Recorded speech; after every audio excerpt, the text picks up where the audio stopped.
শীতের কারণে আজ আমার ঠোঁট ফাটিয়া যায়, শীতের কারণে গরম চা আমার ঠান্ডা হইয়া যায়। হ্যালো বন্ধুরা, আপনাদের সবাইকে অনেক অনেক স্বাগতম আমার এই অনুষ্ঠানে।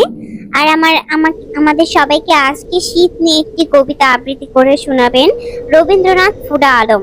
তো রবীন্দ্রনাথ ফুডা আলমের মুখে আমরা এই শীত নিয়ে একটি সুন্দর কবিতা উপভোগ করব। তো চলুন কবিতাটি উপভোগ করা যাক।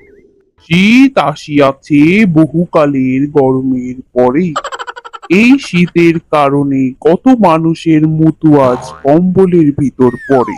শীত শীত ভাব, তাই সব মানুষের আজ গোসলের পানির খুব অভাব। শীত তুমি কাউকে কাঁদাও, কাউকে হাসাও, কাউকে আবার কম্বলের নিচেই জোরে জোরে পা দাও। শীত আসিয়াছে তাতে আমার কি, আমি তো খাওয়া গোসল বাদ দিয়ে কম্বলের নিচেই পড়ে থাকি। শীতের কারণে আজ আমার ঠোঁট ফাটিয়া যায়, শীতের কারণে গরম চা আমার ঠান্ডা হইয়া যায়।